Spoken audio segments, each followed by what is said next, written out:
YouTube channel Vineet English classes पर आप सभी लोगों का बहुत बहुत स्वागत है। चैनल को लाइक से और सब्सक्राइब अवश्य करिए, बेल आइकन को अवश्य दबाइए। आपकी एलटी ग्रामर की सीरीज में हम आपको एडवर्ब क्लॉज का टॉपिक जो है वो बता रहे थे। ग्रामर की सीरीज में हम आपके पास जो पहुंचे थे वो एडवर्ब क्लॉज पे पहुंचे थे। देखिए, आज एडवर्ब क्लॉज समाप्त करना है, इसलिए वीडियो कुछ बड़ा हो सकता है, तो इसके लिए आप परेशान मत होइएगा, निराश मत होइएगा। हो सकता हो ये वीडियो 40-45 मिनट की चली जाए, क्योंकि आज एडवर्ब क्लॉज समाप्त करना है और उसके बाद कंपाउंड 1 दिन या 2 दिन, 1 दिन लगेगा, कंपाउंड समाप्त हो जाएगा और उसके बाद फिर एक सिंथेसिस का 8-7-8 घंटे का मास्टर वीडियो बना देंगे। उस वीडियो में आपको सारी चीजें मास्टर वीडियो में प्रोवाइड हो जाएंगी।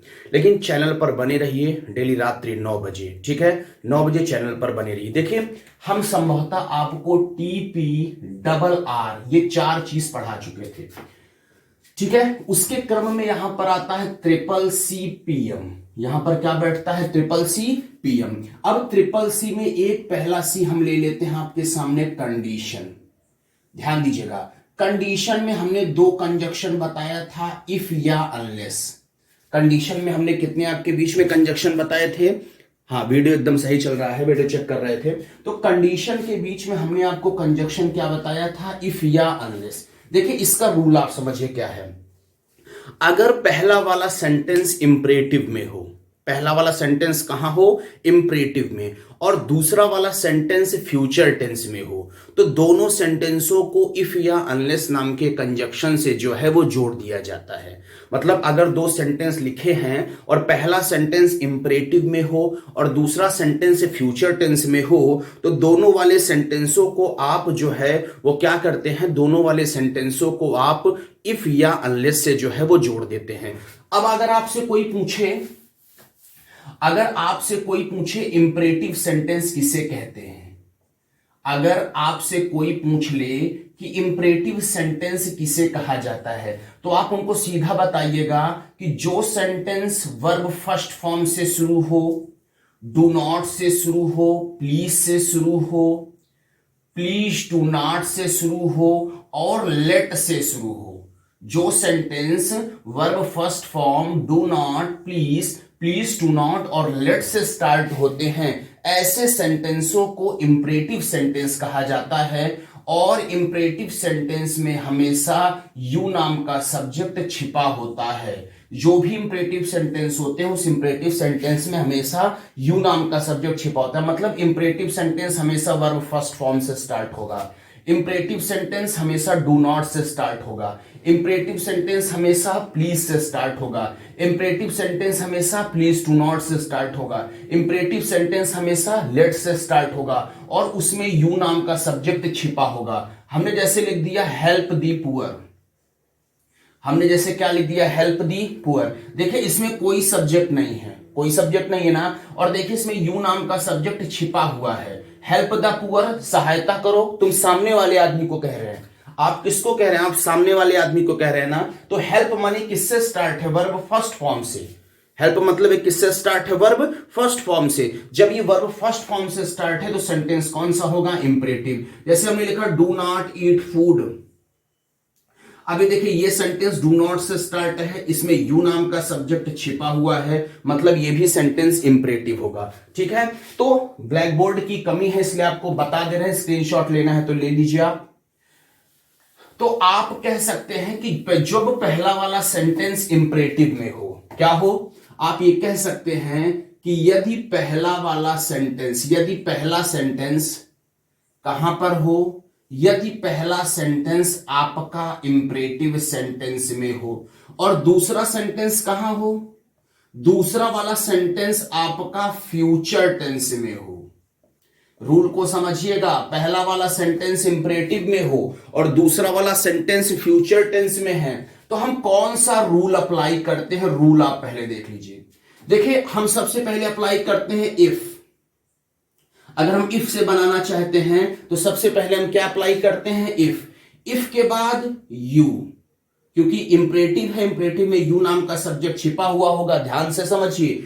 इफ यू, अब आप मेरी बात को समझिए, किसी सेंटेंस में डू नॉट हट जाएगा, किसी सेंटेंस में डू नॉट लग जाएगा। अब ये सेंटेंस के भाव के हिसाब से होगा। इफ यू, किसी सेंटेंस में डू नॉट हटेगा, किसी सेंटेंस में डू नॉट लगेगा, first sentence comma second sentence क्या हो जाएगा, यानी ये जाएगा first sentence comma second sentence. फिर से समझिए, इफ यू, किसी सेंटेंस में डू नॉट हटा, किसी में डू नॉट लगा, फर्स्ट सेंटेंस कॉमा कौन सा सेंटेंस, सेकंड सेंटेंस। जैसे हमने लिखा, ध्यान दीजिएगा, work hard you will pass. हमने क्या लिखा, work hard you will pass, और हमने कहा convert this sentence into complex. देखिए, वर्क हार्ड ये सेंटेंस इंपरेटिव है, यू विल पास ये फ्यूचर में है, और कॉम्प्लेक्स बनाने के लिए कह रहा है वर्क हार्ड, कठिन परिश्रम करो, तुम पास हो जाओगे। तो आप पास कब होंगे, आप पास कब होंगे, आप ये वाली प्रक्रिया पास कब होंगे, जब आप कठिन परिश्रम करेंगे। मतलब इसमें डू नॉट का जो स्ट्रक्चर है वो डू नॉट का स्ट्रक्चर नहीं सेट हो रहा है, अर्थात इसमें सीधा करेंगे इफ यू, और यहां पर हम गए इफ यू वर्क हार्ड, और यहां पर गया यू विल पास।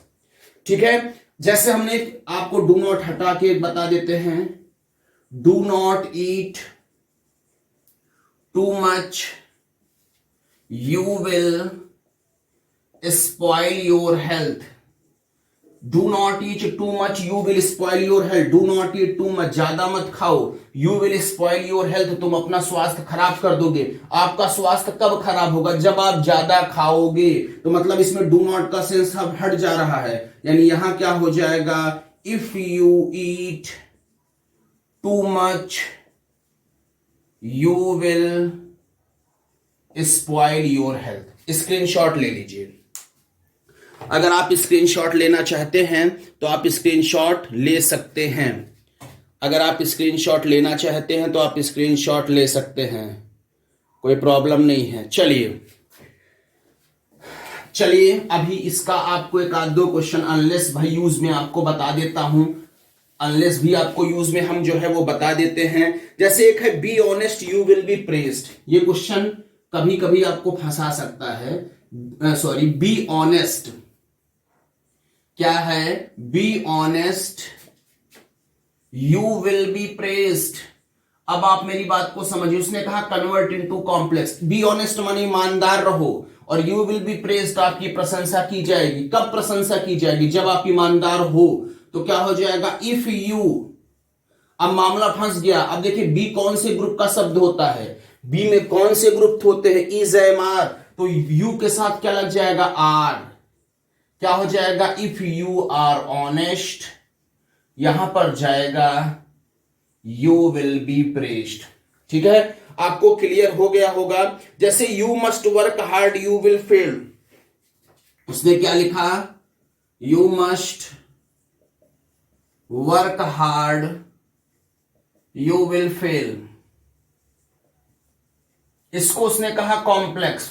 तो अगर पहले वाले सेंटेंस में, ध्यान दीजिएगा, अगर पहले वाले सेंटेंस में मस्ट आता है और दूसरा वाला सेंटेंस फ्यूचर होता है, तो आप यहां पर अनलेस का यूज कर सकते हैं। अनलेस का मतलब होता है जब तक नहीं, और आप जब तक कठिन परिश्रम नहीं करेंगे तब तक आप क्या होंगे, फेल होंगे।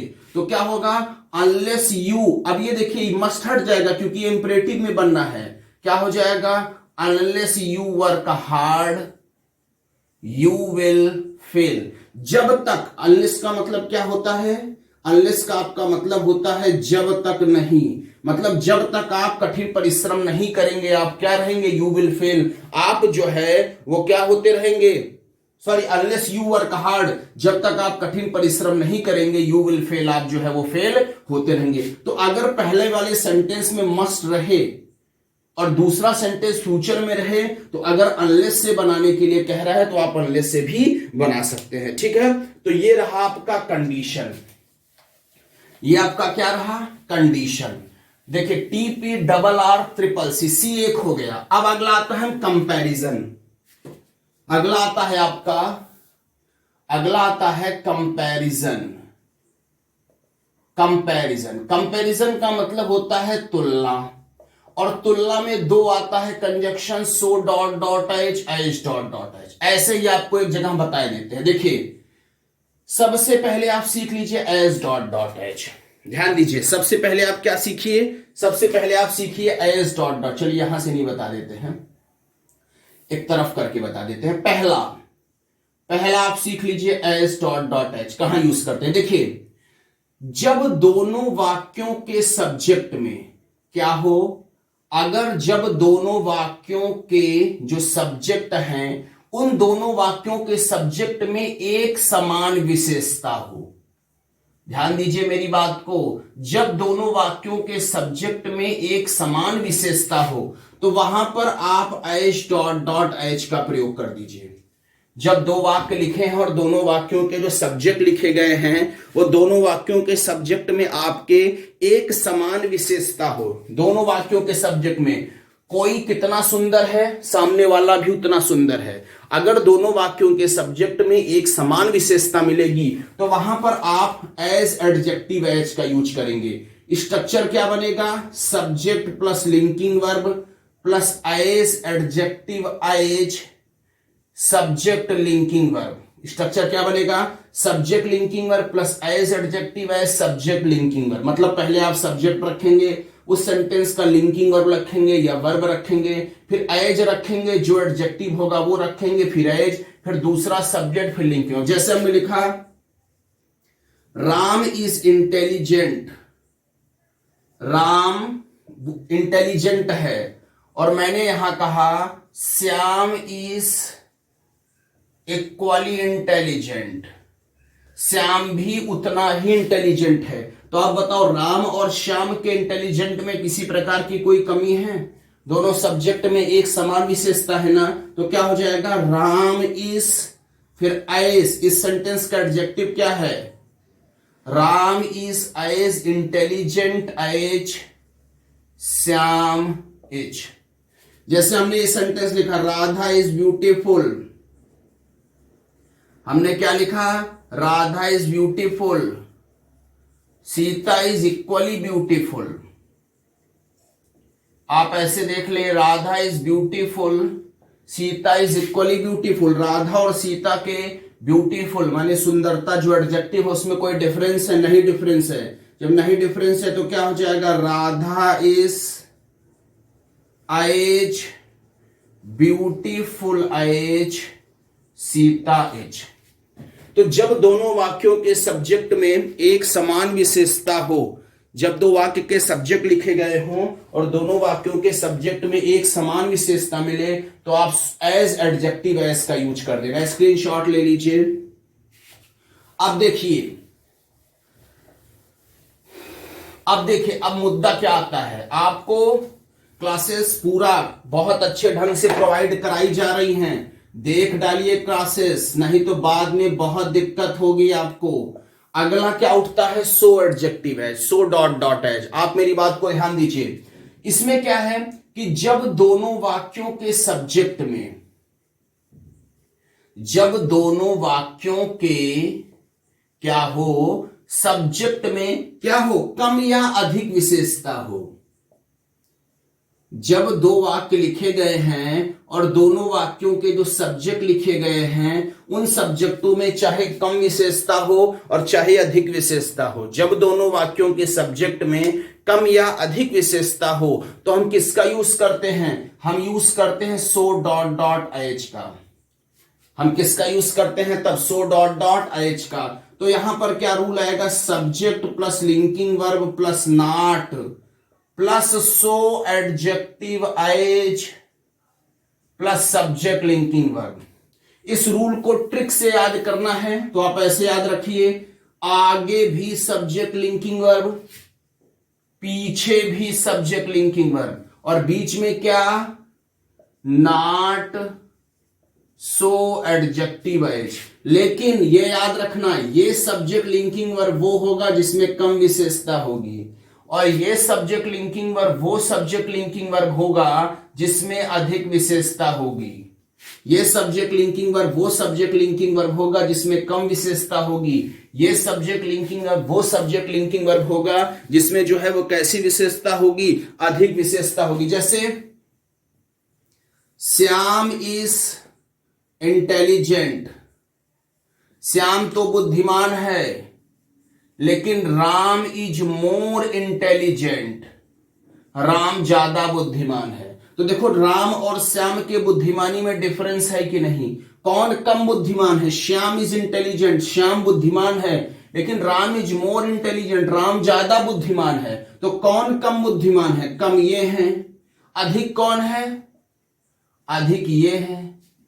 कम कौन है, कम ये है, अधिक कौन है, ये है। तो पहले कम विशेषता का सब्जेक्ट रखा जाएगा, मतलब श्याम इज, ठीक है। उसके बाद क्या रखना है, नॉट, ठीक। फिर क्या रखना है, सो। इस सेंटेंस का एडजेक्टिव क्या हो जाएगा, इंटेलिजेंट, एज, राम इज। ये श्याम कम बुद्धिमान, राम ज्यादा बुद्धिमान। श्याम जो है वो कैसे हैं, श्याम कम बुद्धिमान है और राम जो है वो क्या है, ज्यादा बुद्धिमान है, ठीक है। स्क्रीनशॉट ले लीजिए, स्क्रीनशॉट ले लीजिए। अब देखिए कंपैरिजन, TPRRCCC, पी। अगला हम लेते हैं पी, पी फॉर होता है पर्पस। पी फॉर कौन सा होता है, देखिए पी फॉर होता है पर्पस, और पर्पस में दो कंजक्शन आते हैं, चाहे लगाओ सो दैट या लगाओ लिस्ट।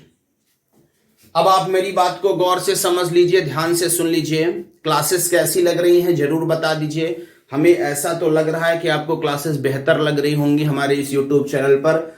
आप विश्वास मानिए, एक एक चीज फ्री ऑफ कॉस्ट पढ़ाई जाएगी, पढ़ने की आप दम रखिए, बेहतर पढ़ाया जा रहा है। इससे ऐसे ही हम पेड क्लासेस में भी पढ़ाते हैं, यही हाल पेड क्लासेस में रहता है, ठीक है। तो आप पढ़ते रहिए, बेहतर पढ़ते रहिए, ठीक है।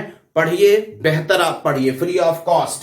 देखिए आपको एक चीज पता होनी चाहिए, अगर किसी सेंटेंस में सो दैट या लेस्ट नाम का कंजक्शन आएगा, ठीक है, तो आप हमेशा याद रखिए रहिए कि सो दैट के बाद की जो क्लॉज लिखी जाती है वो हमेशा कैसे लिखी जाती है, subject may might plus verb की फर्स्ट फॉर्म से।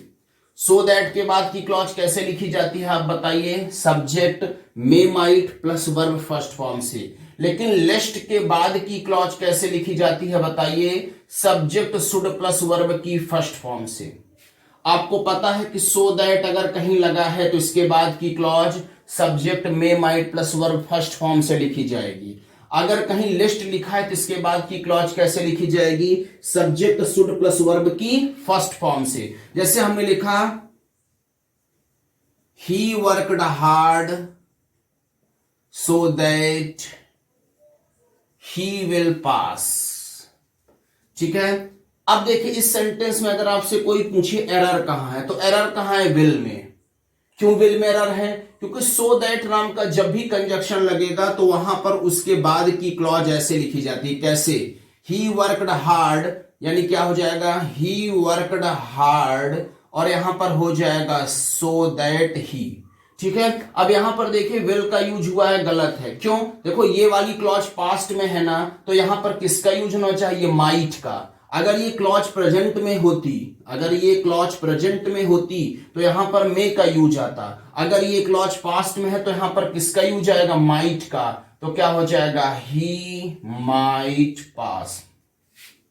कंफर्म हो रहा है। जैसे मैं लिखा work hard लेस्ट you will fail, इसको आप सही कर दीजिए, क्या हो जाएगा, work hard लेस्ट you should fail. ऐसा क्यों हुआ ये पता होना चाहिए। लेस्ट, लेस्ट के बाद की clause subject should plus verb की फर्स्ट फॉर्म, लेकिन अगर सो दैट कहीं लगा है तो इसके बाद की clause may might plus verb की फर्स्ट फॉर्म से लगती है, ठीक है। स्क्रीनशॉट ले लीजिए। चलिए आइए, चलिए एक एक चीज आपको बताया जा रहा है, बेहतर पढ़िए। देखिए सो दैट में पहला यूज हम आपको सो दैट का बताते हैं। देखिए, यदि पहले वाक्य का उद्देश्य, अगर पहले वाक्य का उद्देश्य कहां हो, अगर पहले वाक्य का उद्देश्य दूसरे वाक्य में हो, अगर पहले वाक्य का उद्देश्य कहां हो, दूसरे वाक्य में, तो दोनों वाक्यों को सो दैट या लेस्ट नाम के कंजक्शन से जोड़ दीजिए। अगर पहले वाक्य का उद्देश्य दूसरे वाक्य में है तो दोनों वाक्यों को जो है वो सो दैट या लेस्ट नाम के कंजक्शन से जो है वो क्या कर दीजिए, जोड़ दीजिए। अब आपको पता है सो दैट के बाद की क्लॉज कैसे लगती है, सब्जेक्ट में माइट प्लस वर्ब की फर्स्ट फॉर्म। लेस्ट के बाद की क्लॉज कैसे लगती है, सब्जेक्ट शुड प्लस वर्ब की फर्स्ट फॉर्म। कंफर्म हो रहा है। जैसे हमने आप लिखा, I drew my sword, I wanted to defend myself. I drew my sword, I wanted to defend myself. मैंने लिखा I drew my sword, I wanted to defend myself. I drew my sword, मैंने अपने तलवार को खींचा। I wanted to defend myself, मैं खुद को बचाना चाहता था। मैंने तलवार क्यों खींचा, क्योंकि मैं खुद को बचाना चाहता था।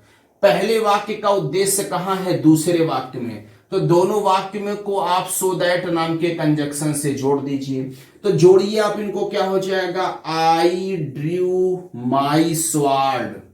उसके बाद आप देखिए यहां पर आपने दोनों के बीच में कौन सा कंजक्शन लगाया, सो दैट। लेकिन सो दैट के बाद की क्लॉज आपको पता है कैसे लिखी जाती है, सब्जेक्ट में माइट प्लस वर्ब की फर्स्ट फॉर्म से आई। देखो ये क्लॉज पास्ट में है तो हमने किसका यूज कर दिया, माइट। अब आप देखो उद्देश्य कहां है, उद्देश्य वांटेड में है कि डिफेंड में है। तलवार क्यों खींचा, क्योंकि मैं डिफेंड करना चाहता था, अपने आप को सुरक्षित करना चाहता था। तो उद्देश्य यहां पर डिफेंड में है, तो यहां पर हमने लिख दिया डिफेंड और यहां पर हो गया माई सेल्फ। अगर हमने लिखा कि ही या हरी रैन फास्ट और हमने फिर लिखा he wanted to get the prize, Hari ran fast, he wanted to get the prize. Hari तेज से दौड़ा, he wanted to get the prize, वह इनाम को जीतना चाहता था। तो हरी तेज से क्यों दौड़ा, क्योंकि वह इनाम को जीतना चाहता था। तो क्या हो जाएगा, हरी रैन फास्ट, फिर यहां पर क्या हो जाएगा, सो दैट। अब आप बताओ उद्देश्य कहां है, वांटेड में है कि टू गेट में है, टू गेट में है। तेज से दौड़ा पाना चाहता था ना, सो दैट ही वाक्य पास्ट में है माइट और यहां पर चला जाएगा गेट द प्राइज। कंफर्म हुआ, कंफर्म हुआ आपको कि नहीं, कंफर्म हुआ। स्क्रीनशॉट ले लीजिए। स्क्रीनशॉट अगर आपको लेना है तो आप ले सकते हैं, अभी बचा है। अभी TPRRCCP, TPRR रिजल्ट हो गया, रीजन हो गया, ठीक है।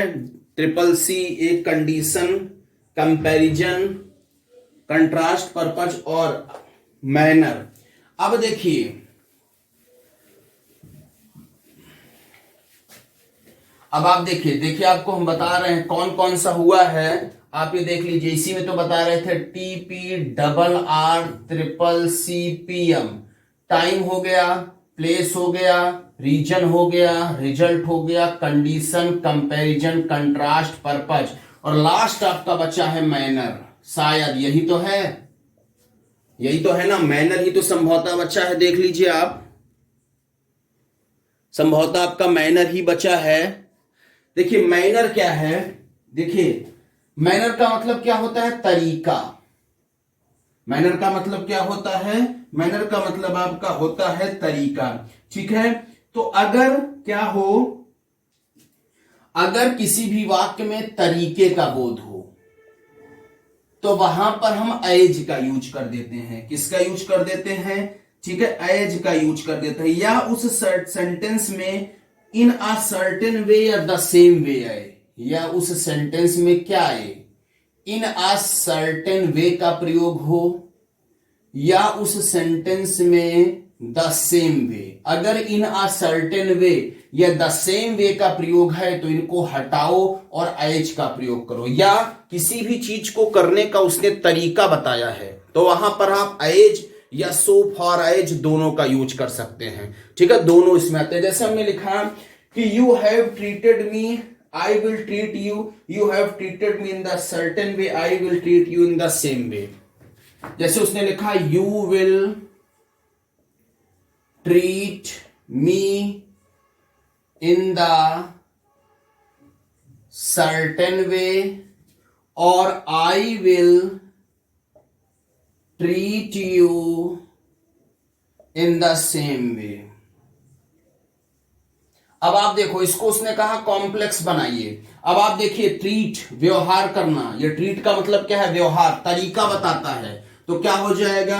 इस सेंटेंस को बनाइए, क्या हो जाएगा? तो इसको पहले बनाइए तो क्या होगा? आई विल ट्रीट यू, आपको पता है इन द सेम वे, ये हट जाएगा। इन द सेम वे क्या होगा? हट जाएगा। I will treat you as you will treat me, और यहां पर इन द सर्टेन वे भी हट जाएगा। शायद आपको यह टॉपिक अच्छे से समझ में आ गया होगा। आया? शायद ये टॉपिक अच्छे से समझ में आपको आ गया होगा। अब आइए इसके कुछ क्वेश्चंस अच्छे अच्छे, क्योंकि आधा घंटे 30 मिनट की क्लास हो गई है, तो आपको कुछ इसके अच्छे अच्छे क्वेश्चंस हम कराए देते हैं। वीडियो को आप पूरा देखिए, ठीक है, और इसकी एक संभवतः नोट्स बनाए जाइए। I am quite tired, I can not work any more. I am quite tired, I can not work any more. उसने कहा कॉम्प्लेक्स, लिखा है I am quite tired, I can not work any more. अब आप याद करिए, result में मैंने क्या बताया? पहले सेंटेंस में वेरी या क्वाइट आए, दूसरे सेंटेंस में कैन नॉट या कुड नॉट आए।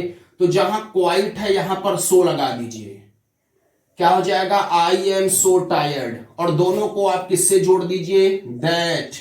और यहां पर क्या हो जाएगा? I can not work any more.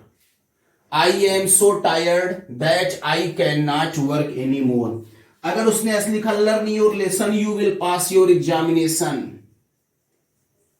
Learn your lesson you will pass your examination. चलिए बनाइए जरा, तो जितने लोग लाइव चैट में देख रहे हैं कॉम्प्लेक्स बनाएं। Learn your lesson you will pass your examination, complex क्या होगा? Learn your lesson you will pass your examination, complex क्या होगा? बनाइए, कॉम्प्लेक्स बनाएंगे। देखिए पहला सेंटेंस कहां है? इंपरेटिव। दूसरा कहां है? फ्यूचर। तो इफ यू डू नॉट हटा डू नॉट लगा, क्या होगा? If you learn your lesson, if you learn your lesson. अगर आप अपने पाठ को पास याद करे रहेंगे तो you will pass your examination, आप अपनी परीक्षा को पास कर सकते हैं। रश्मि स्टडीज रेगुलरली, सी मस्ट पास। रश्मि स्टडीज रेगुलरली, सी मस्ट पास, कॉम्प्लेक्स क्या होगा? बनाइए। रश्मि स्टडीज रेगुलरली, सी मस्ट पास। रश्मि लगातार पढ़ना चाहते हैं, लगातार पढ़ाई की वो पास होना चाहती है। तो पढ़ाई किस लिए की? पास होने के लिए ना, उद्देश्य दिया है ना, तो क्या हो जाएगा? बताइए। रश्मि स्टडीज रेगुलरली सो दैट सी, देखो ये प्रेजेंट में है तो यहां पर हो जाएगा मे पास। बता चुके हैं रूल। अगला है he came to me, I was writing an essay. He came to me, I was writing an essay. जरा बनाइए complex. He came to me, I was writing an essay, complex. देखिए he came to me, I was writing an essay, वह मेरे पास आया, I was writing an essay, मैं पत्र लिख रहा था, तो जब वह मेरे पास आया, टाइम है इसमें, तो क्या हो जाएगा, when he came to me. जब वह मेरे पास आया तो क्या हो जाएगा, I was writing an essay. ठीक है, अगला आप करिए। अगला क्वेश्चन है, the T is very hot, I can not drink it. The T is very hot, I can, चलिए इसको तो रिमूवल टू में आप लगाइएगा। चलिए इसका तो क्वेश्चन रिमूवल टू में आप करिएगा। जैसे he wants to study, he was ill, he could not attend the function. He was ill, he could not attend the function. He was ill, उसकी तबीयत खराब थी, he could not attend the function, वो function को नहीं attend कर सका। क्यों नहीं अटेंड कर सका, वो फंक्शन को क्यों नहीं अटेंड कर सका, क्योंकि उसकी तबीयत खराब थी, रीजन दे रहा है। तो क्या हो जाएगा, दूसरे वाक्य का कारण पहले वाक्य में है, तो क्या होगा, he could not attend the function because he was ill. ठीक है, तो ये कुछ क्वेश्चंस आपको सॉल्व करा दिए। कंपाउंड बचा है 2 दिन का, 1 दिन का टाइम लगेगा, कंपाउंड भी आपको बता दिया जाएगा। अच्छे से पढ़ाई करिए, एलटी की तैयारी बेहतर करिए, अच्छे से तैयारी करिए, वैकेंसी आपके बीच में आने वाली है। कल चुनाव का परिणाम भी आ जा रहा है, अब आपके बीच में जल्द वैकेंसी आ जाएगी, तो तैयारी करते रहिए। अच्छे से आपको फ्री ऑफ कॉस्ट क्लासेस दी जा रही हैं। चैनल को शेयर जरूर करिए, लाइक शेयर और सब्सक्राइब जरूर करिए। Thank you for watching this video.